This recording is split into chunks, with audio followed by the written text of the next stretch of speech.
Ashama harkafuna jecha hordoftonni YouTube channel Abdi Show akam jirtan nagaa fayyaa qabdanii anabsi Hashimi hundi keessanuu akam nagaa fayyaa qabdanii isiniin jaa studio Abdi Show keessatti argama studioon gaa eebbifamee jira hojii eegalee jiran isiniin jaa hundi keessanuu jechuudha.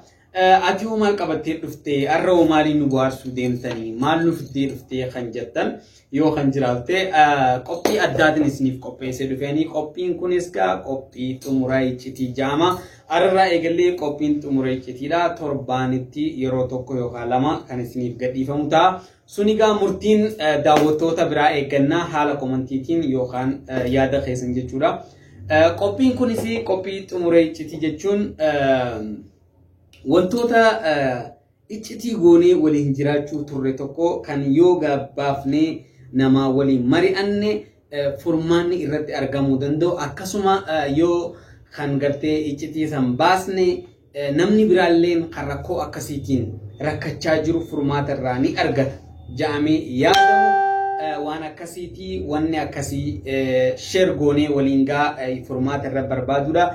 Qophiin kuni kan inni itti walitti dhiyaatu qophii haala dambalii jaalalaa ni beektanatti fakkaata kan reediyoodhaan dabru hedduus dhageessanii jirtanatti fakkaata dambalii jaalalaa fala irratti barbaadudha jechuudha murtee jaalalaa irratti sun waa'ee jaalalaati kun immoo jiruuf jireenya keenya keessatti waan nu mudatanii dhuunfaa keenyatti nu mudatanii dhoyfannee waliin jiraachaa jirru yoo gabbaafnee furmaanni itti argamuu danda'u kan yeroo dheeraadhaaf namoonni baay'ee waliin jiraachaa jiran fakkeenyaaf nama tokkorraa yaada fudhannee namni suni qophii kana akka nuti qopheessaa jirru nu dhagahee barreeffamaan barruu gabaabduu akka nuun ga'ee jira barruu sanis anumaadha yeroo duraatiif anumaatis ni dubbisa kanaan booda immoo qophiin kun haala bifa bareedaadhaan bifa qindaa'een torbaanitti si'a tokko yookaan si'a lama yookaan yeroo tokko yeroo lama kan isiniif dabrutaa maaliif wal barsiisuu fi walirraa barachuun dirqama warri nu daawwachaa jirtan warreen barumsa guddaa bakka guddaa qabdan yookaan immoo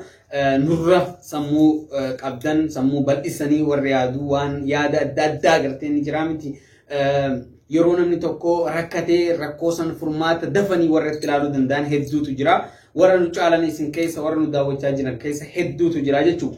So kanarraa ka'uudhaan uummanni keenya rakkoo garaagaraatiin miidhamaa jiranii rakkoon kuni rakkoo gahaa nuti waan kana jennee ol baasuu dandeenyu miti dambalii jaalalarraa fakkeenya fudhachuu dandeenya jaalallee nama dhiistee deemti kaan jaalatee itti himachuu sodaataa anjaltee itti himachuun waan sodaadha garuu numa nima dhawiyyaa takkaanis akkasii amma immoo kan na fidee qophiin kun bifa addaatiin qophaa'een isiniin jee xumura iccitiiti xumurri iccitiidha maali isiniif meetiin jira iccitii tokko kan dhoofannee jirru waliif ibsinee share goonee yaada irratti kaasnee furmaata irra barbaadu isin immoo daawwattoonni warra channel Abdi Show subscribe gootanii akkasuma ganaallee subscribe godhuudhaaf jirtan akkasuma daawwachaa kan jirtan kan dhageessan walirraa kan dhageessan furmaata gara komantiitiin barreessaa gabaabsaatuma furmaanni waan akkanaati jaa nu kanaan isiniin jaa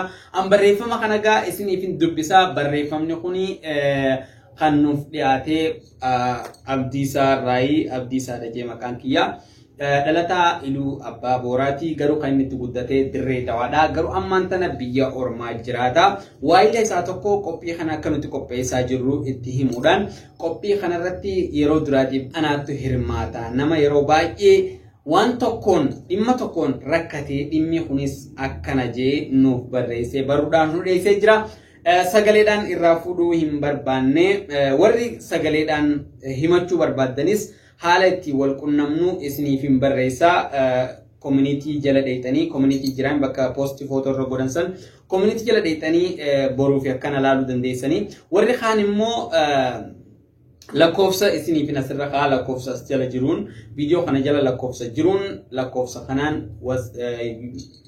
WhatsApp in qunnamuu dandeessanii WhatsApp irratti yaada keessan naan ga'uu dandeessanii jechuudha. So qophii kanaan eegala like fi share gochuudhaan waliin gaan isin jaa like kanaaf yaada kanaaf ittiin koflina furmaata itti barbaada komantii jalatti barreessaa fi isin jaa hundi keessan Ani maqaan koo Abdiisaa naan jedhan dhalataa Iluu Abbaa Booraati. Garuu kan hin guddadhee magaalaa Dirree Dawaatti amma biyya Ormaatiin jira.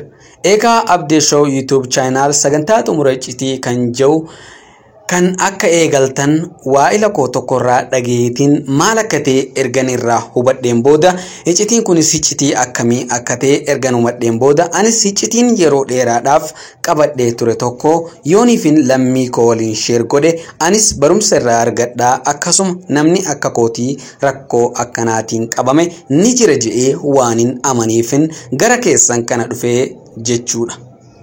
Egaa ani dargaggeessa waggaa 37 yooniifin ta'u umrii koo keessatti shamarranitti dhiyaadhee yookaan waliinis ciisee yookaan waliin rafee hin beeku.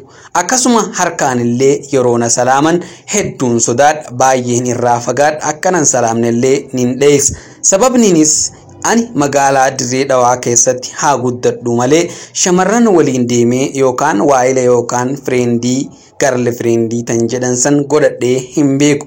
Hangam biyya Ormaa deemee waggaa 5 booda shamarree tokko wal baree isheen sunis booddee na dhiiftee kabirootti heerumte. Sun akkasumatti osoo jiru an yeroon biyya jirutti yeroo shamarran na tuqan yookiin harkaan na salaaman yookaan qaamaan natti dhiyaatanii qaamni kootii fi qaamni isaanii wal tuqe akka nama qunnamtii saalaa godhattiin fedhiin koo narraa baha jechuudha. Hedduun rakkadha. Maaliif jennaan yeroon kararra jiruufaa wanni kun na mudata. Mudannoo kun egaa kararratti illee shamarreen na beekan tokko kan ollaa keenya dhuftee natti yoo maramte yookaan harkaan yookaan na tuyxe anuu natti maramuu hin dhiisu. Kanarraa kan ka'e shamarran hedduun dheessa. Anilleen yeroo shamarran natti tuqan fedhiin koo hedduu dhufa narraa baha jechuudha. Fedhiin koo narraa bahaa jechuudha akka nama shamarranii waliin ciisatti jechuudha. Baay'een irraa fagaadhee deema. Rakkinni kun maalirraa akka ta'e waan hin beeku hin jiru.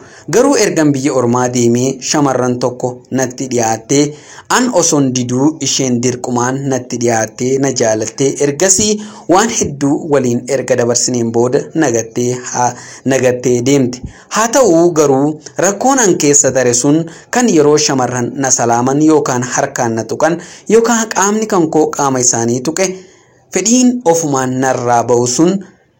Egaa hordoftoonni chaayinaala Abdeedhaa yeroo duraanii ani yeroo shamarran na salaaman yookaan qaamni isaanii na tuqe xiqqoo booda fedhiin ofumaan narraa baha. Fedhinnaan akka nama shamarranii waliin ciisee ofumaan narraa bahuu ture jechuudha. Kuni sobaa miti dhugaan isiniif himu jira. Garuu maalirraa akka ta'e maalirraa akkanatti dhufuu ture hin beeku. Amma yeroon jiru kanatti shamarranii waliin wal salaamus waliin taa'us waliin haasa'us akkuma fedhee waliin tahee deema. Wanni natti dhaga'amu jiru akka durii sanitti wanni fedhiin natti dhufus hin jiru. Wanni sun maalirraa akka ta'e hin beeku. Ani wooma takkoon irraa beeku hin jiru. Shamarran baay'een dheessuu ture. Maaliif jennaan kararratti illee yeroo na tuqan hedduu na rakkisaa ture. Ani immoo hedduun irraa fagaachuudhaaf yaalii godhaa ture jechuudha. Egaa rakkoon kun maalirraa dhufa jettanii yaaddan? Mee yaada keessan naa qoodaan isiniin jaa.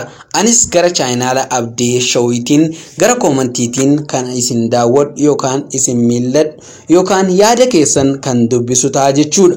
Galatoomaa. Warri chaayinaala Abdeetis galatoomaa. Waan addaati barreeffama gaasoo sodaataatiin dubbisee barreeffama hedduu natti ulfaate yeroo duraatti kun gaa'ee dhiifama naa godhan isiniin jaa. Akkasuma Abdiisaan barreeffama kan kee uummata biraan sii ga'ee jeetiin hawwaa akka ati barbaaddetti illee sii ga'uu baadhuun barreeffama kan kee gaa haga tokko dubbisee rakkina kan kee ibseetiin jira natti fakkaata.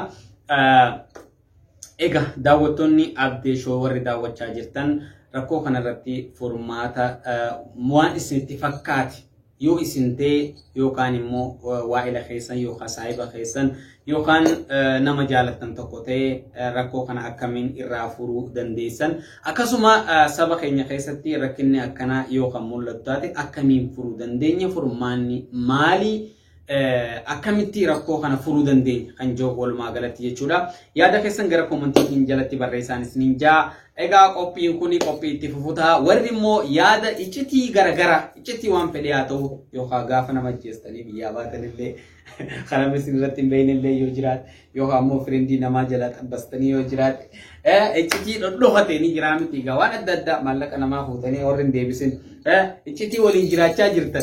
Iccitii hedduu jira ga'anii mee fiixoo aannan namaa dhuydanii osoo hin jiraattanis so iccitii akkanaa kana nuun gaadhan isiniin jaa. Lakkoofsi WhatsAppii kiyya as jala jira asirratti isiniif barraa'ee jira. Lakkoofsa kana fudhachuudhaan gara WhatsAppiitiin hin dawwalinaa garuu. Jaartii qabaattanii jaartileen qabu garuu hin dawwalina. Miseejinaa barreessaa WhatsAppiin. Kanan isiniin jaagaa hundi keessanuu yaada keessan anis garaana fudhadhee asirratti fidee share niin godhaa. Uummataan waliif qooddannaa hundi keenya warri nu daawwataa jirtan gaa. Yaada irra kanaan isiniin jaa waan nu daawwattaniif hedduu galatoomaadha hundi keessanuu isin jaalannaa isin kabajnaa subscribe fi like gochuu isin dagatinaan isiniin jaa viidiyoo kana share godhaa abdiisaadhas gammachiisaan isiniin jaa yaada kannaatti komentii kannaa abdiisaa gammachiisaan isiniin jaa wanni biraa wanni isinitti dhaamun jiru yeroo gabaabaa keessatti qophii biraatiin gaa kana wal agarru ta'a xumurri icciitiidha kan itti fufutaa kunkutaa tokkoffaadha turtii gaariin isiniin jaa.